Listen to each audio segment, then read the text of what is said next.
আল্লাহর পয়গম্বর বলেন, এর নবীর উম্মতের দল, আল্লাহর পয়গম্বর যখন কোরআন তেলাওয়াত করেন, কাবা ঘরের ভিতরে একা একাই গভীর রাতে কোরআন তেলাওয়াত করেন, আবু জাহেলের মনটা বড় নরম হয়ে যায়।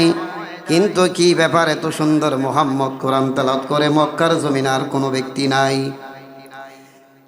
সমস্ত মক্কা নগরী ঘুরে আর ঘুরে কাফেরদের নিষেধ করে দেওয়া হয়, আরে মক্কার মানুষেরা, তোমরা মুহাম্মাদের কোরআন তেলাওয়াত করে শুনবা না, তোমরা মুহাম্মাদের কোরআন তেলাওয়াত করে শুনবা না। এই লোকটার কিছু কাছে যায়ও না, এই লোকটার কাছে যায়ও না, লোকটার কাছে পাই, লোকটার কাছে গেলে পাগল হয়ে যাইবা। আসলেই আমরা পাগল হয়েছি নবী পাইয়া, ঠিক না বেটি? কথা বল। আল্লাহর হাবিব এইভাবে যখন কোরআন তেলাওয়াত করতেছেন, আবু জেহেল গভীর রাত্রে শেষ নিজিতে যখন 12টা-1টার মধ্যে যখন স্থল হয়ে যায়, যা কিছু আছে দুনিয়ার ভিতরে স্তব্ধ হয়ে যায়, সব কিছু কথাবার্তা বন্ধ হয়ে যায়। আবু জেহেল কাবা ঘরের এক পাশে এসে আল্লাহর হাবিবের কোরআন তেলাওয়াত শুনতেছেন, কোরআন তেলাওয়াত শুনতে আছেন। এই অবস্থায় আবু জেহেল আবার ফজরের আজানের আগেই চলে যায়। যদি কেউ দেখে তাহলে তো মান সম্মান শেষ, ঠিক না? কথা কন। আবু জেহেল যদি মানুষে দেখে, আবু জেহেল তো মক্কার নেতা, এমন নেতা আল্লাহর হাবিবের শত্রু ছিলেন। আমার ভাইয়ারা, এই রমজান মাস পাইয়ে যারা নিজের গুনাহ মাফ করতে পারলো তারা ধ্বংস। আল্লাহর হাবিব সাল্লাল্লাহু আলাইহি সাল্লাম বলেন, ওরে আমার উম্মতের দল, আমি আল্লাহ পাক তোমাদের জন্য সুন্দর একটি নবী পাঠাই দিলাম। এই নবীর ভিতরে সব কিছু তোমাদের দিয়ে দিলাম।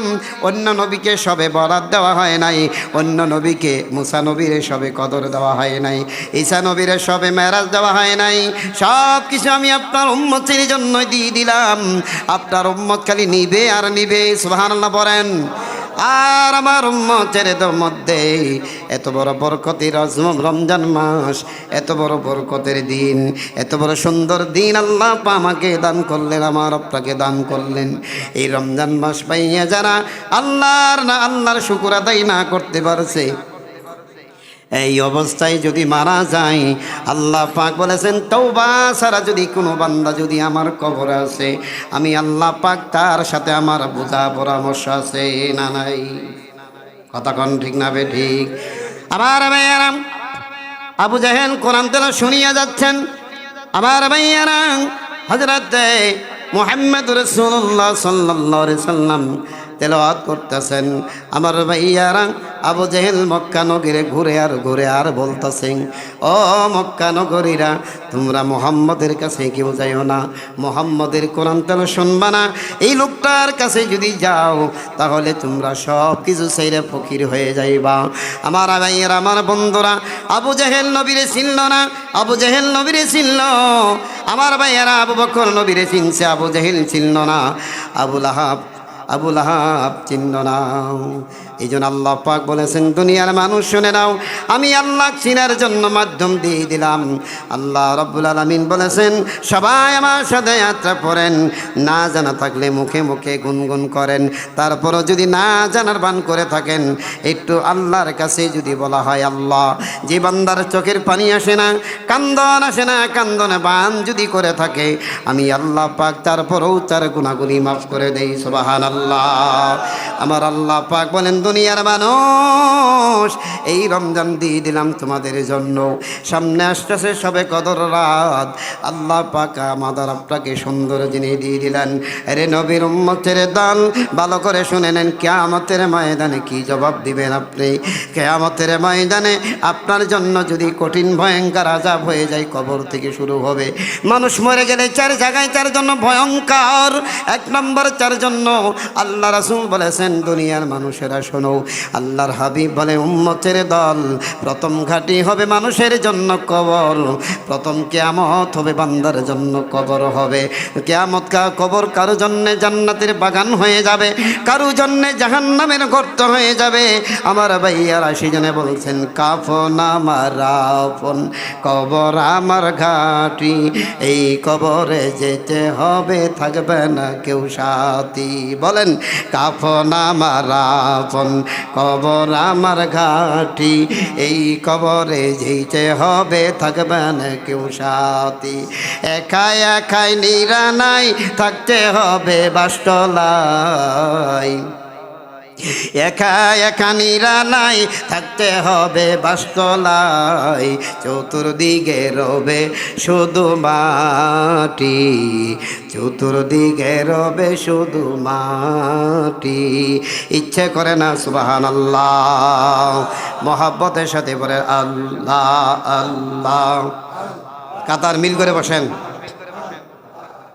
বাড়ির লোক ভিতরে আসেন আল্লাহ আল্লাহ আল্লাহ আল্লাহ আল্লাহ আল্লাহ আল্লাহ আল্লাহ আল্লাহ আল্লাহ আল্লাহ আল্লাহ আল্লাহ আল্লাহ আল্লাহ হাবিবকে পাঠাইলেন আল্লাহ প্রেমের কারণে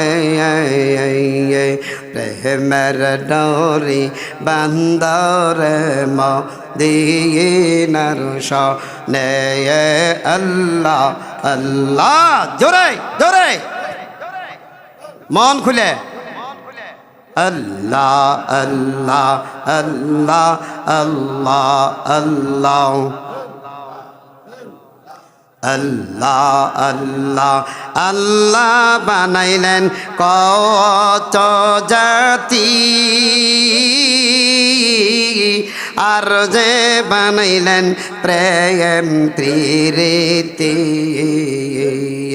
হাবিবকে বানাইলেন আল্লাহ প্রেমের কারণে প্রেমের ডোরি বান্দর মদিনার শনে আল্লাহ আল্লাহ জোরে আল্লাহ আল্লাহ আল্লাহ আল্লাহ বানাইলেন আসমান আর জমিন আর যে বানাইলেন উত্তর দক্ষিণ আল্লাহ বানাইলেন আসমান আর জমিন আর যে বানাইলেন উত্তর দক্ষিণ হাবিবকে পাঠাইলেন আল্লাহ প্রেমের কারণে প্রেমের ডোরি বান্দরে মদিনার শনে আল্লাহ সালাতু ওয়াসসালাম الصوم لي وعانا أزز به وقال الله تعالى في كلامه المجيد والفرقانه الحميد زبان سير أعوذ بالله من الشيطان الرجيم بسم الله الرحمن الرحيم إنا أنزلناه في ليلة القدر وما أدراك ما ليلة القدر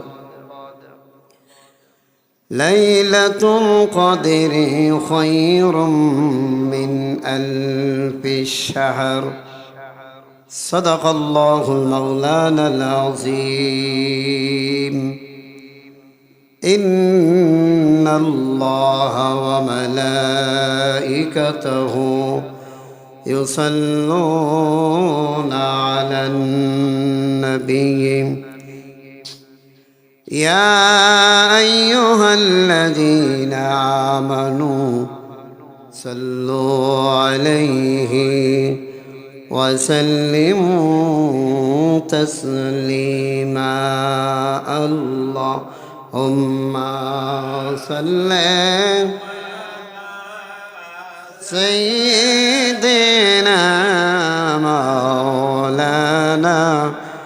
محمد وعلى آل مولانا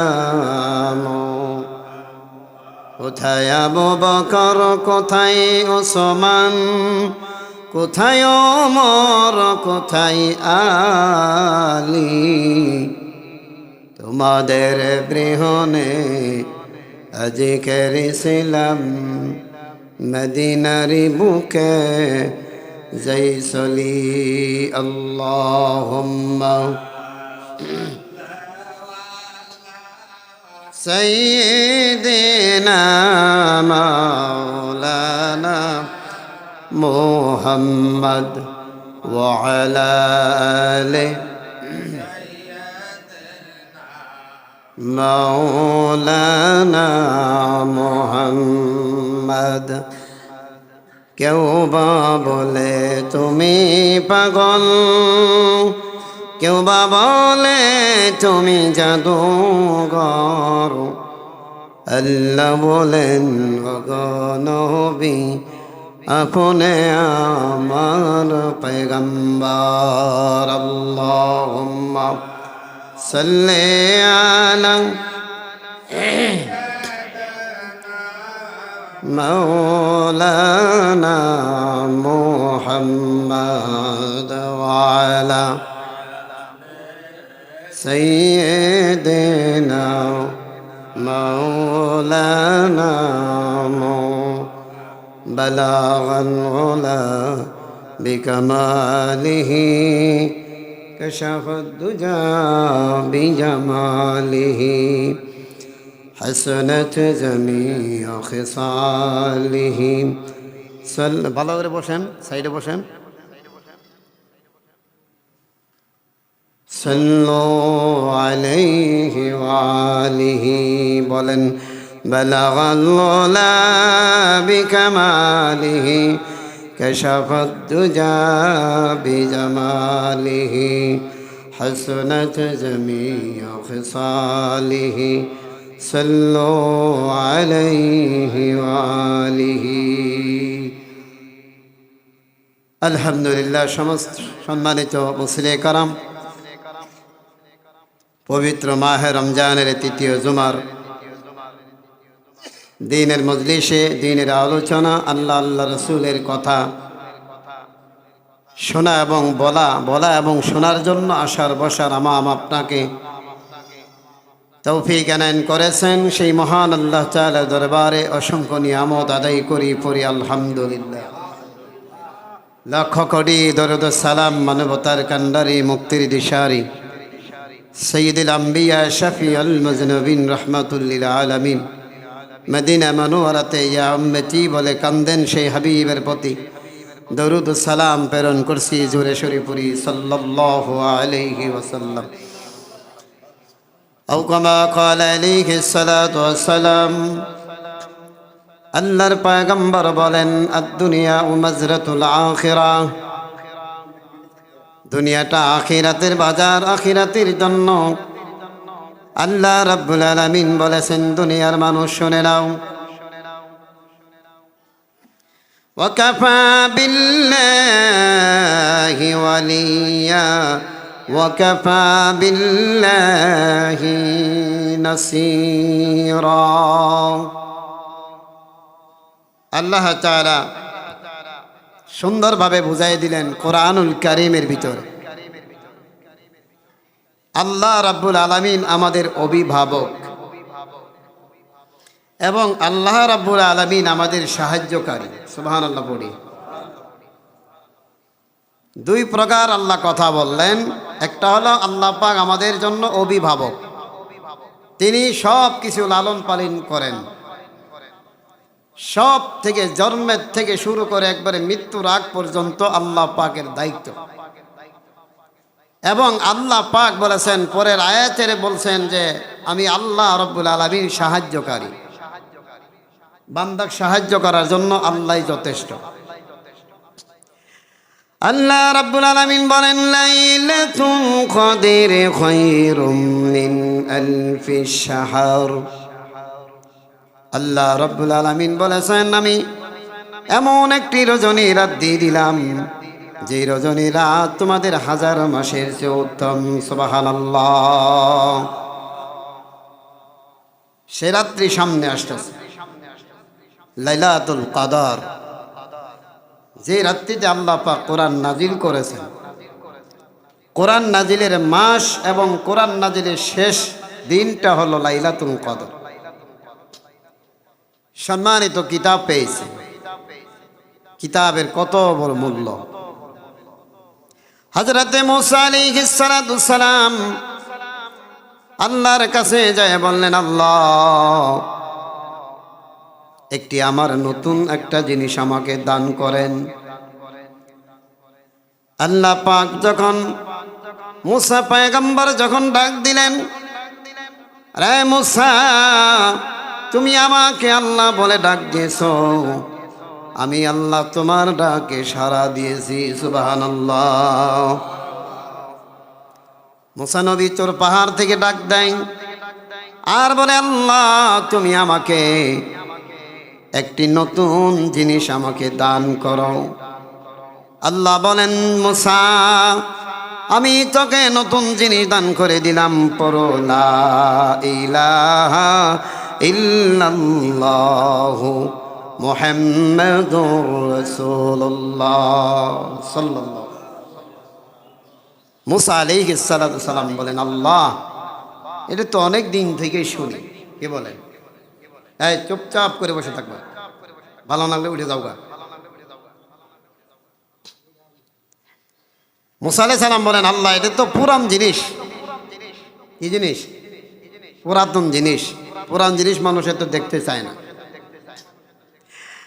আল্লাহ রাব্বুল আলামিন বলে, মুসা রে, আমি আল্লাহ তোর কাছে যে আবিষ্কার করলাম তোমার কাছে পুরাতন হইতে পারে, কিন্তু আমি আল্লাহর কাছে নতুন জিনিস। সুবহানাল্লাহ বলেন। মুসা আলাইহিস সালাম বলেন, আল্লাহ, নতুন জিনিস? আল্লাহ পাক বলেন, হে মুসা, এইটাই আমার বন্ধুর কালিমা। এই কালিমার ওজন জানো? এই কালিমার ওজন, এই কালিমার ওজন এমন একটি ওজন দিয়ে দিলাম, আসমান আর জমিন এক পাল্লায় যদি তোলা হয়, আর এই কালিমা লা ইলাহা ইল্লাল্লাহু মুহাম্মাদুর রাসূলুল্লাহ পর পাল্লায় যদি তোলা হয়, আসমান জমিন হালকা হয়ে যাবে, আমার বন্ধুর কালিমা ওজন ভারী হয়ে যাবে। সেদিন থেকে মুসা নবী আচ্ছাদিত হয়ে গেল। কি একটা কালিমা, 24 অক্ষরে কালিমা। কালিমাটা আল্লাহ তাআলা নিজের হাতে দান করেছেন। অর্ধেক কালিমা আল্লাহর জন্য আর অর্ধেক কালিমা আমার হাবিবের জন্য। সালামের মধ্যে বলা হয়, আসসালাতু ওয়াসসালামু আলাইকা ইয়া রাসূলুল্লাহ। রাসূলকে সালাম দেওয়া হয়, আসসালাতু ওয়াসসালামু আলাইকা ইয়া হাবিবাল্লাহ। তিনি হাবিব, তিনি শুধু রাসূল নয়, তিনি হাবিব সহ। অন্য কোন নবীর ব্যাপারে এত সুন্দরভাবে আল্লাহ উচ্চারণ করেন নাই, আল্লাহ এত সুন্দর করে আরবি বাক্য বলেন নাই। আসসালাতু ওয়াসসালামু আলাইকা ইয়া শাফিউল মুযনিবিন, যিনি হবে তোমাদের সাফায়াত কান্ডারি, সাফায়াতের অধিকারী, তাকে অধিকার পাওয়ার দেওয়া হবে, সাফায়াতের অধিকার তাকে দেওয়া হবে। সুবহানাল্লাহ পড়েন। কোন নবীকে সাফায়াতের অধিকার দেওয়া হবে না। আল্লাহ রাব্বুল আলামিন বলে, মুসা, যাও যাও, ওই কালিমা নিয়ে তোমার উম্মতের ভিতরে তোমরা বরণ করে নাও, সুন্দর করে পড়ে নাও, লা ইলাহা ইল্লাল্লাহু মুহাম্মাদুর রাসূলুল্লাহ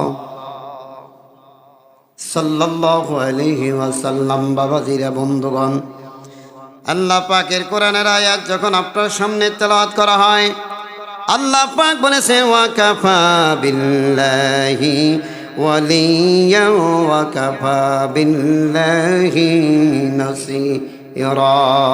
আল্লাহু আকবার বলেন।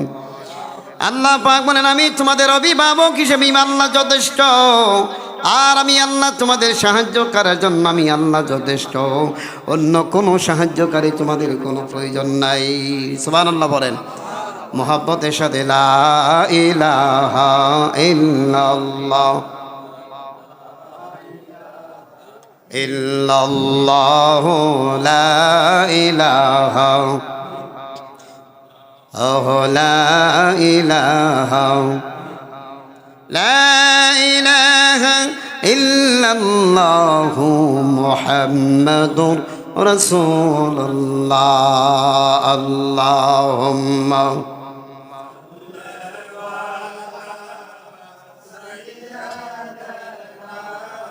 مولانا محمد وعلى آله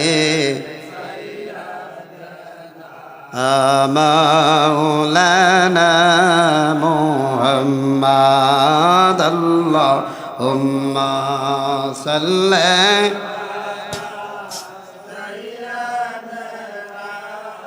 مولانا محمد وعلى سيدنا مولانا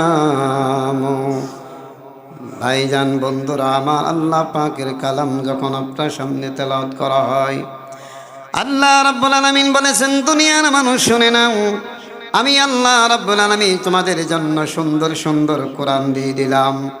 যে কোরআনুল কারীম সূরাতুল ফাতিহা থেকে সূরাতুন নাস পর্যন্ত 114টি সূরা তোমাদের জন্য ইজাব করে দিলাম। সুবহানাল্লাহ।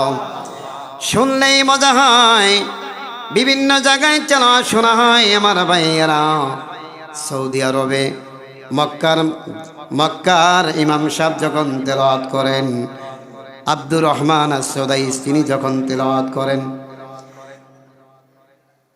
আমার ভাইয়েরা এইভাবে যখন তেলাওয়াত করেন, আপনি মনে করবেন কোরআন মনে হয় নতুন করে নাজিল হইতেছে। এত সুন্দর আল্লাহ তাকে কণ্ঠদান করেছেন। আল্লাহ রাব্বুল আলামিন বলেছেন, কোরআন যদি শুনতে হয় তোমরা মধুর বাণী করে কোরআন শোনো। তোমরা তো পড়তে জানো না, আর তোমরা যদি কান দিয়ে যদি শুনতে পারো, কোরআন শুনিয়ে এক একজন অনেক বিধর্মীরা যারা মুসলমান হয়ে গেছে, এই কোরআনের আয়াত শুনে আল্লাহর হাবিব কোরআন তেলাওয়াত করছিলেন মক্কার জমিনে। কাবা ঘরে যখন কোরআন তেলাওয়াত করেন রাত্রি, গভীর রাত্রে আল্লাহর হাবিব আবু জেহেল মক্কার মানুষকে নিষেধ করে দেয়, আরে মক্কার মানুষ, তোমরা মুহাম্মদের তেলাওয়াত কেউ শুনবা না। তার মানে বোঝা যায় তিনি একলাই শুনবে, একাই শুনবে। তিনি যদি শুনে আর যদি মানুষ দেখে, তাহলে বলবে আপনি নিষেধ করে আপনিই শুনেন। কি বলেন? মক্কার জমিনে তেলাওয়াত করেন আল্লাহর হাবিবের এত কণ্ঠ সুন্দর, যেই কোরআন তেলাওয়াত শুনে কাফেররা সরাসরি মুসলমান হয়ে গেছেন। আরে বন্ধুরা আমার, বাবাজিরাই, এমন একটি কোরআন আল্লাহ দান করেন, তাওরাতের মধ্যে এত মধুর নাই, জাবুরের ভিতরে তো কোনো সুন্দর কি মধু পড়া যায় না। আমার ভাইয়ারা, ইঞ্জিলের ভিতরে এত মধুর নাই, শত মধু আল্লাহ পাক কোরআনুল কারীমে দান করেছেন। এজন্য আল্লাহ পাকের সাথে একটু কথা বলি, চলেন। আল্লাহ পাকের সাথে কথা বলা সহজ। আউযু বিল্লাহি মিনাশ শাইতানির রাজিম। বিসমিল্লাহির রাহমানির রহিম। আলহামদুলিল্লাহি রাব্বিল আলামিন। সূরা ফাতিহা সর্বপ্রথম সূরাটা দিয়ে দিলেন। কোরআন তেলাওয়াত করতে কষ্ট হয়, শুনতেও কষ্ট হয়, মোনাজাত লম্বা কোনো সমস্যা। এত পাবলিক হয়ে গেছে, নাস্তিকের মতন হয়ে গেছি আমরা।